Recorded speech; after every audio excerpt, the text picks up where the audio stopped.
The US and Canada, two massive neighbors. The what if that border wasn't so permanent? What if certain states, fed up with Washington's politics or drawn to Canada's stability, actually broke away? Sounds crazy, right? But the truth is, some states already have deep economic, cultural, and even political ties to Canada. Think about it. What if Vermont embraced its independent streak and left? What if Minnesota's northern charm felt more at home in Canada?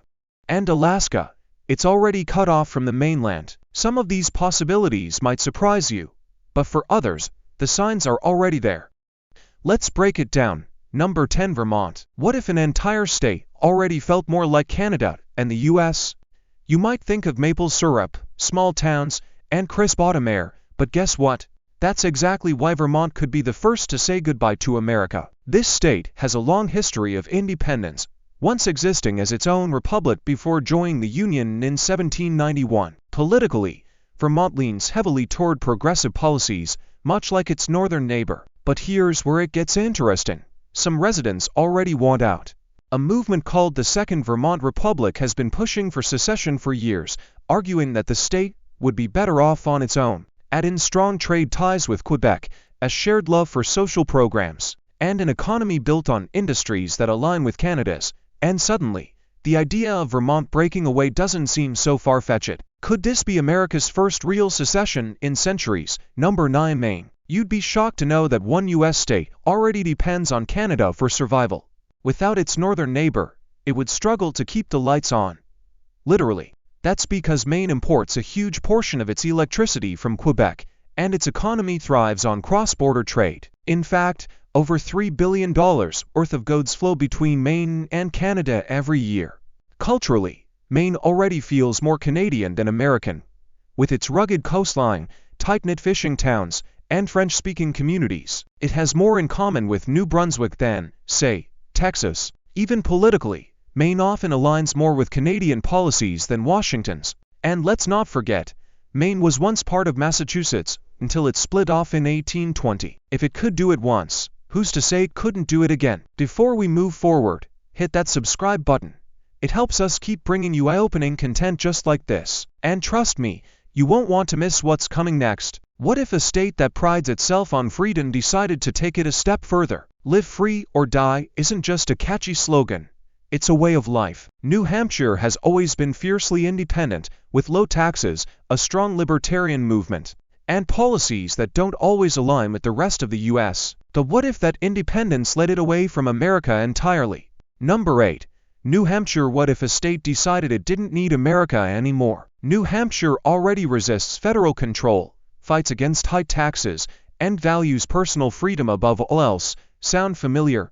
That's because New Hampshire is one of the most fiercely independent states in the country. And guess what? Some of its residents are already talking about secession. This isn't just some wild theory. In 2022, a group of lawmakers actually proposed an amendment to the state constitution that would have put secession on the ballot.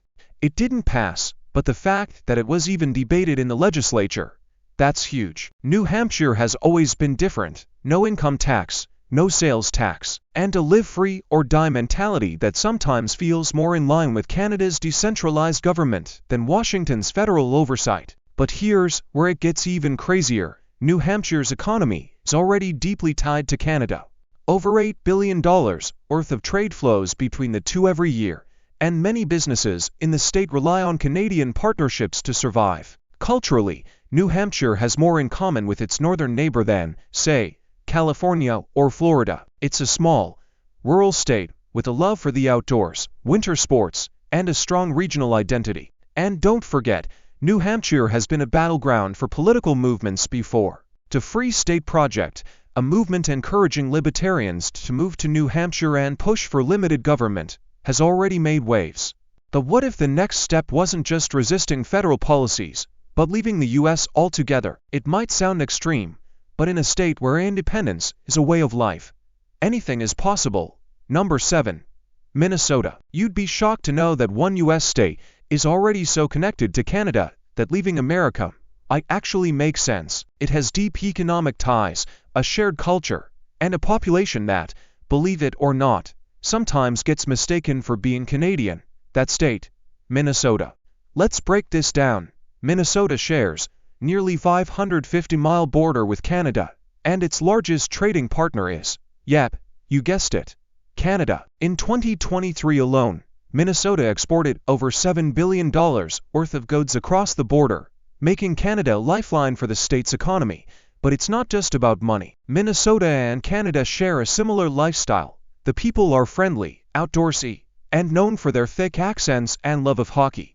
The weather, brutally cold, just like Canada's, and the politics, often more aligned with progressive Canadian policies and conservative American ones. Some experts believe that if the U.S. ever faced political turmoil or economic collapse, Minnesota would be one of the first states to seriously consider alternative options. And with its deep connections to Canada, it wouldn't be surprising if some people started looking north instead of west. Number 6. North Dakota. North Dakota might not be the first place you think of when imagining a state leaving the U.S., but here's the truth. This quiet, northern state is more connected to Canada than you might realize. Let's start with geography. North Dakota shares a long border with Manitoba and Saskatchewan, and many small towns along that line are essentially mirror images of each other. Trade. It's huge. Canada is North Dakota's top trading partner, with over $6 billion in goods exchange every year. Agriculture, oil, and energy are the backbone of both economies, and Canadian companies are heavily invested in North Dakota's infrastructure. But there's something deeper.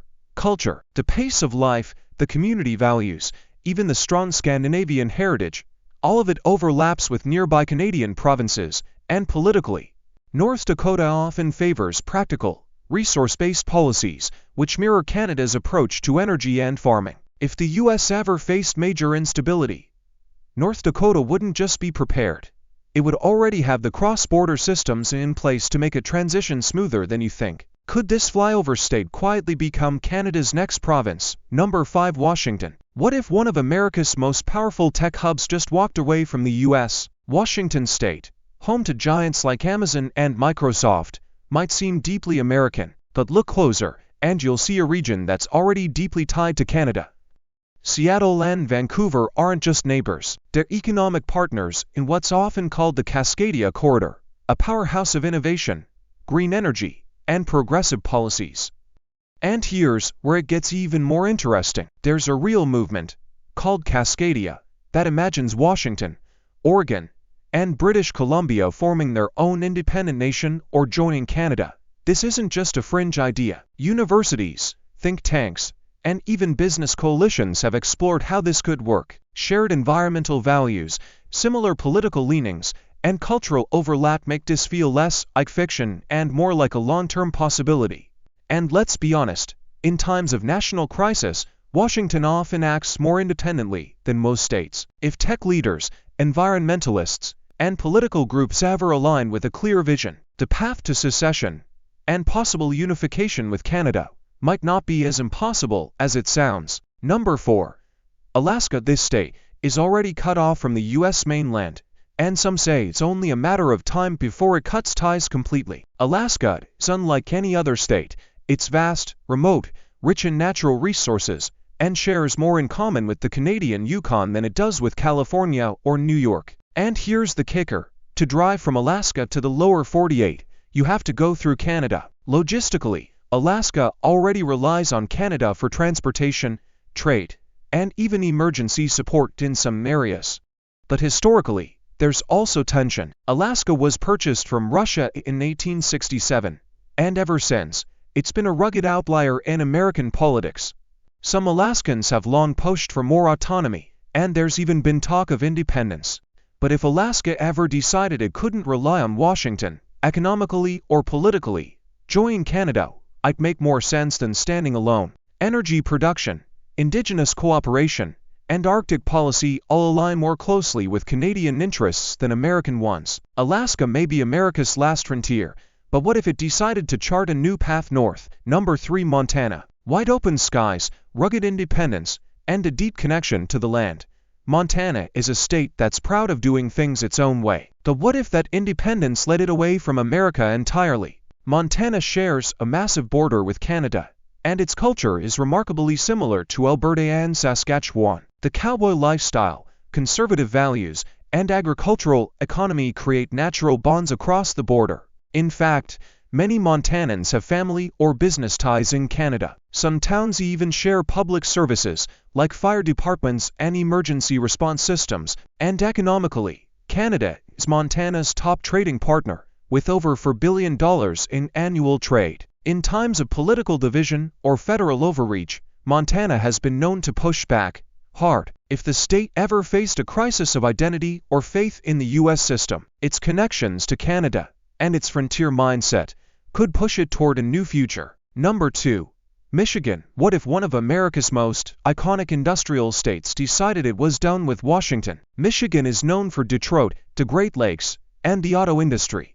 But it's also known for something else, being deeply tied to Canada. Just across the Detroit River lies Windsor, Ontario, and the two cities are more connected than most people realize. There's even a tunnel and a bridge that link them directly. Over $70 billion in goods pass between Michigan and Canada every year, making it one of the busiest international borders in the world. But the relationship goes deeper. Shared water rights, environmental efforts, and cultural ties have made parts of Michigan feel more Canadian than American.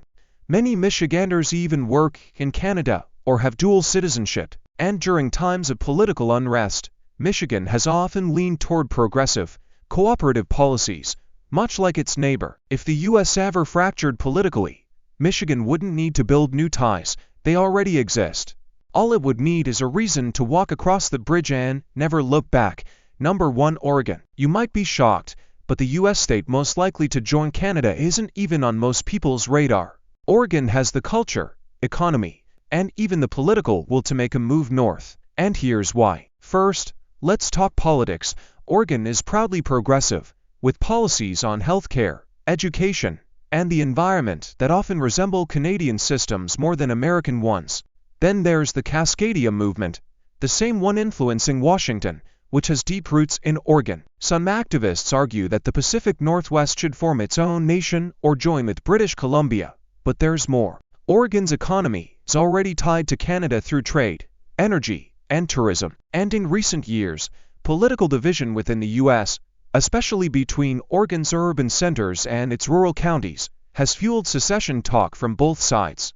While eastern counties want to join Idaho, the western coastal region, which holds the majority of Oregon's population, is more likely to align with Canada if forced to choose. In the long run, Oregon's identity may not align with the rest of America, but with shared values, trade ties, and political momentum, joining Canada might not just be possible, it might be inevitable.